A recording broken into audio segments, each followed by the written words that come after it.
ଆପଣଙ୍କୁ ସ୍ୱାଗତ କରୁଛି। ଆଜି ଆମେ ଜାଣିବା କେମିତି ଆଧାର କାର୍ଡ଼ ସମ୍ବନ୍ଧୀୟ ଏକ ସୂଚନା। ବର୍ତ୍ତମାନ 2024 ମସିହା ସରିବାକୁ ଯାଉଛି ଏବଂ ବହୁତ ଗୁଡ଼ିଏ କାମ ମଧ୍ୟ ବାକି ରହିଯାଇଛି। ତେଣୁ କେନ୍ଦ୍ର ସରକାର ଶେଷ ମାସରେ ଆଧାର କାର୍ଡ଼ ସମ୍ବନ୍ଧରେ ଏକ ଭଲ ସୂଚନା ଦେଇଛନ୍ତି ଏବଂ ଏହି ଆଧାର କାର୍ଡ଼ କେମିତି ଆମେ ଫ୍ରିରେ କରିପାରିବା ସେହି ବିଷୟରେ ଗୋଟେ ନୋଟିଫିକେସନ୍ ବାହାରୁଛି।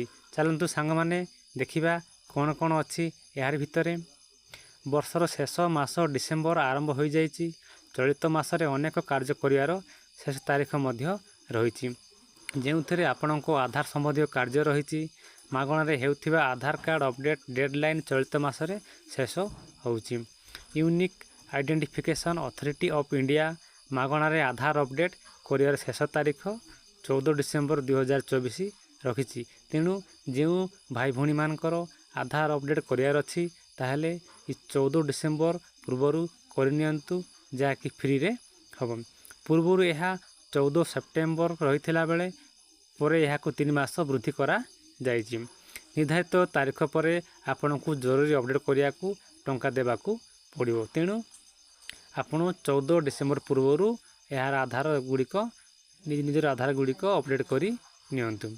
ଆଧାର ସମ୍ବନ୍ଧିତ କୌଣସି ଅପଡ଼େଟ୍ କରିବା ପାଇଁ ଏବେ 50 ଟଙ୍କା ଦେବାକୁ ପଡ଼ୁଛି, ଯାହାକୁ ଏବେ ମଧ୍ୟ ମାଇ ଆଧାର ପୋର୍ଟାଲରେ ମାଗଣାରେ କରାଯାଇପାରିବ। ତେବେ କହି ରଖୁ କି ମାଗଣା ଆଧାର ଅପଡ଼େଟ୍ ସୁବିଧା କେବଳ ଅନଲାଇନ୍ ମିଳୁଛି, କିନ୍ତୁ ଆପଣଙ୍କୁ ଯଦି ଆଇରିସ୍ କିମ୍ବା ବାୟୋମେଟ୍ରିକ୍ ଅପଡ଼େଟ୍ କରିବାକୁ ଥିବ, ସେଥିପାଇଁ ଆଧାର ସେଣ୍ଟରକୁ ଯିବାକୁ ପଡ଼ିବ। ଆଧାର ଅପଡ଼େଟ୍ କରିବାର ପ୍ରକ୍ରିୟା ବହୁତ ସରଳ। ଏଥିପାଇଁ ଆପଣଙ୍କୁ UIDAI ୱେବସାଇଟ୍ udai.gov.inରେ ଲଗ୍ଇନ୍ କରିବାକୁ ପଡ଼ିବ। ଏହାପରେ ହୋମ୍ ପେଜ୍ରେ ମାଇ ଆଧାର ପୋର୍ଟାଲରେ ଯାଇ ରେଜିଷ୍ଟ୍ରେସନ୍ ମୋବାଇଲ୍ ନମ୍ବର ଉପରେ OTP ବ୍ୟବହାର କରି ଲଗ୍ଇନ୍ କରନ୍ତୁ। ଏହାପରେ ନିଜର ସମସ୍ତ ତଥ୍ୟ ଯାଞ୍ଚ କରନ୍ତୁ। ଯଦି ତାହା ଠିକ୍ ଅଛି, ତେବେ ଠିକ୍ ଲେଖାଥିବା ବକ୍ସରେ ଟିକ୍ କରନ୍ତୁ। ସେହିପରି ଡେମୋଗ୍ରାଫିକ୍ ତଥ୍ୟ ଭୁଲ ଥିଲେ ଡ୍ରପ୍ ଡାଉନ୍ ଡକୁମେଣ୍ଟ ଉପରେ କ୍ଲିକ୍ କରି ଠିକ୍ ଡକୁମେଣ୍ଟ ଅପଲୋଡ଼ କରନ୍ତୁ। ଏହି ଡକୁମେଣ୍ଟକୁ JPEG, PNG ଏବଂ PDF ହୋଇଥିବା ଦରକାର। ଏତିକି ଆପଣ କରନ୍ତୁ, ଆପଣଙ୍କର ଆଧାର କାର୍ଡ଼ ଅପଡ଼େଟ୍ ହୋଇଯିବ ଏବଂ ତାହା ମଧ୍ୟ ଫ୍ରିରେ। ଆମର ଭିଡ଼ିଓଟି ଭଲ ଲାଗିଲେ ଲାଇକ୍ କରନ୍ତୁ, ସେୟାର କରନ୍ତୁ ଏବଂ ସବସ୍କ୍ରାଇବ୍ ମଧ୍ୟ କରନ୍ତୁ। ଧନ୍ୟବାଦ।